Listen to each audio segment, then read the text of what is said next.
हरि ओम हरि ओम हरि हरि हरि ओम। पंचकोश के बारे में जानेंगे कि ये पंचकोश क्या है। तो ये पंचकोश 5 प्रकार से हैं, इसलिए इसको पंचकोश कहते हैं। पंचकोश यानी 5 प्रकार का है ये पंचकोश। 5 प्रकार का ऐसे है।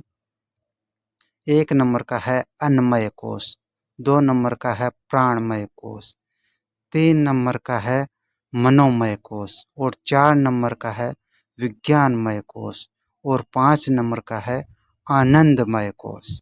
ऐसे ये 5 प्रकार से है, इसलिए इसको पंचकोश बोलते हैं।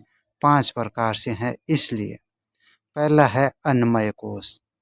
अन्नमय कोश इसलिए कहते हैं इसको कि ये जो हमारी बॉडी है, जो ये हमारा शरीर है, ये अन्न से चलता है, इसलिए इसको अन्नमय कोश कहते हैं। हम जो भी खाना खाते हैं, दाल चावल गेहूँ जो भी रोटी बना के दाल चावल पका के खाते हैं, इससे ये हमारा शरीर चलता है, जिंदा रहता है, इसलिए इसको अन्नमय कोश कहते हैं। इसको दूसरे तरीके से हम समझते हैं, जैसे आपको अगर मोटरसाइकिल चलानी है तो मोटरसाइकिल में जैसे पेट्रोल ज़रूरी है तब वो मोटरसाइकिल चलती है। तो ऐसे ही ये हमारा शरीर हमें चलाना है, ये हमारे शरीर को हम हमें अच्छी तरह रखना है हमारे शरीर को, तो इसमें अन्न डालना पड़ेगा, यानी अन्न का भोग लगाना पड़ेगा, हमें अन्न खाना पड़ेगा, तब ये हमारा शरीर सही रहेगा, सही चलेगा। अन्न नहीं खाएंगे तो ये हमारा शरीर सही नहीं रहेगा, इसलिए ये अन्नमय कोश है, क्योंकि ये अन्न से चलने वाला है। अन्न खाएंगे तो ही चलने वाला है ये हमारा शरीर, इसलिए इसको अन्नमय कोश कहते हैं। दूसरा है प्राणमय कोश। ये प्राणमय कोश है, यह है 5 प्रकार से है। 5 प्रकार से ऐसे है: व्यान, समान, उदान, प्राण और अपान। ऐसे ये 5 प्रकार के हैं, 5 प्रकार का है। 5 प्रकार से ऐसे हैं। पहला व्यान है, जो हमारे सारे शरीर में रहता है। ये प्राण हमारे सारे शरीर में रहता है। ये प्राण वायु के है हमारे शरीर में, तो ये व्यान प्राण है, जगह हमारी बॉडी में सारे शरीर में रहता है, हमारे सारे शरीर में रहता है।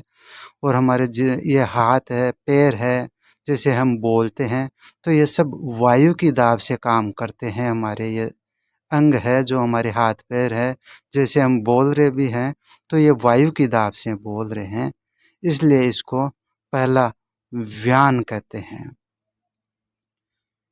दूसरा है समान। ये समान इसलिए है कि हम जो भी अन्न खाते हैं उसका 3 भाग होता है, उत्तम, मध्यम और कनिष्ठ। ऐसे 3 भागों में बांटता है। ये समान प्राण है, ये 3 भागों में बांटता है। जो हम अन्न खाते हैं उसको उत्तम, मध्यम, कनिष्ठ। जो पहला है ये तो गोपनीय है। दूसरा है जो हमारे शरीर में खून बनता है, और जो तीसरा जो हमारे शरीर में जो मलमूत्र बचता है। ऐसे 3 प्रकार से डिवाइड होता है, 3 भागों में बढ़ता है अन्न। और ये इसका नाभि स्थान है, हमारे पेट स्थान है इसका, और ये 3 भागों में डिवाइड होता है। और तीनों को अपनी अपनी जगह पहुंचाना, खून को खून की जगह नाड़ियों में पहुंचाना, नसों में पहुंचाना, और जो मलमूत्र बचता है उनको अपनी अपनी जगह पहुंचाना, ये इसका काम है। और 3 नंबर का है उदान प्राण। ये उदान प्राण है, इसका स्थान कंठ में है, और यह अन्न को और जल को अलग अलग करता है, और जो हमें सौपन आता है उस सौपन को दिखाना, ये उदान प्राण का काम है। ये तीसरे नंबर का है उदान। और 4 नंबर का है प्राण। ये प्राण है जो हम 1 दिन और 1 रात में, यानी 24 घंटे में हम 21,600 सांस लेते हैं और छोड़ते हैं। ये काम कराता है ये प्राण। ये प्राण का ये काम है कि ये सांसों को अंदर लेना और बाहर छोड़ना, ये इसका काम है। और 5 नंबर का है अपान। अपान का काम है जो भी हमारे शरीर में जो मलमूत्र बचता है उसको धकेल कर बाहर निकालना, ये अपान प्राण का काम है। इसलिए ये 5 प्रकार के प्राण है, इसलिए इसको प्राणमय कोश कहते हैं। ये जो 2 नंबर का प्राणमय कोश है ये 5 प्रकार का है, वो इस तरह है, आपने समझ लिया होगा आपने। और 3 नंबर का कोश है मनोमय कोश। जो 3 नंबर का कोश है उसको बोलते हैं मनोमय कोश। ये मन और हम सब की जो ये कर्मेंद्रियां है ये दोनों मिलकर है मनोमय कोश। यानी हमारा मन और ये 5 कर्मेंद्रियां है ये मिलकर बना है मनोमय कोश, इसलिए इसको मनोमय कोश कहते हैं। जैसे हमारी ये इंद्रियां और जो हमारा मन कहाँ तक दौड़ लगा सकता है, क्या क्या विचार कर सकता है हमारा मन, और ये कर्मेंद्रियां क्या क्या कर सकती है, जो वो मन कहता है उसके अनुसार ये कर्मेंद्रियां है वो क्या क्या कर सकती है, कहाँ तक ये दौड़ लगा सकती है। जो भी ये काम कार्य करती है हमारी कर्मेंद्रियां, मन और कर्मेंद्रियां मिलके मनोमय कोश। और 4 नंबर का है विज्ञानमय कोश। ये विज्ञानमय कोश इसलिए है कि हमारी बुद्धि और हमारी 5 ज्ञानेंद्रियां, ये ज्ञान की है, 5 ज्ञानेंद्रियां है, इसलिए इसको विज्ञानमय कोश कहते हैं। बुद्धि और 5 ज्ञानेंद्रियां जो हमें ज्ञान कराती है, इसलिए ये विज्ञानमय कोश है। जैसे तुम्हारी बुद्धि कहाँ तक दौड़ लगा सकती है, क्या क्या विचार कर सकती है, क्या क्या निर्णय अच्छा या बुरा कर सकती है तुम्हारी बुद्धि। हम सब की बुद्धि क्या क्या निर्णय कर सकती है, या अच्छा करती है बुरा करती है, क्या ये बुद्धि क्या क्या कहती है, और ये ज्ञानेंद्रियां क्या क्या ज्ञान कराती है। इसलिए ये विज्ञानमय कोश है।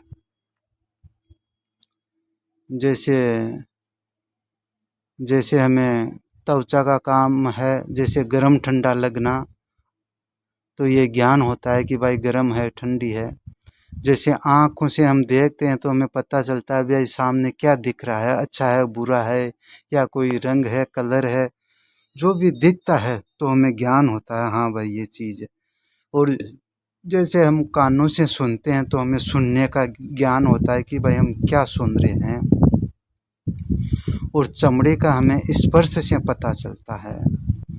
और जो हमारा घ्राण है, जो हमारा नाक बोलते हैं, जिसको नोज बोलते हैं, उससे हमें खुशबू का पता चलता है, भाई खुशबू अच्छी है बुरी है, तो हमें इससे ज्ञान होता है। तो ऐसे ये 5 प्रकार से ज्ञानेंद्रियां हैं। और जैसे जिह्वा है तो जिह्वा से रस का पता चलता है, भाई रस खारा है मीठा है कड़वा है। तो ऐसे ये 5 प्रकार से हमारी ज्ञानेंद्रियां हैं। तो ये बुद्धि और ये ज्ञानेंद्रियां मिलके क्या क्या काम करती है, इसलिए इसको विज्ञानमय कोश कहा है। और 5 नंबर का है आनंदमय कोश। ये आनंदमय कोश इसलिए है कि हमें जैसे मिठाई खाते हो और आनंद आ गया, जैसे आपके पास बढ़िया गाड़ी मिल गई और आपको आनंद आ गया, यानी मज़ा आ गया। बढ़िया खाना मिल गया हो तो आपको पेट भर गया और कहते हो कि आनंद आ गया। तो ऐसे ये आनंदमय कोश है। जैसे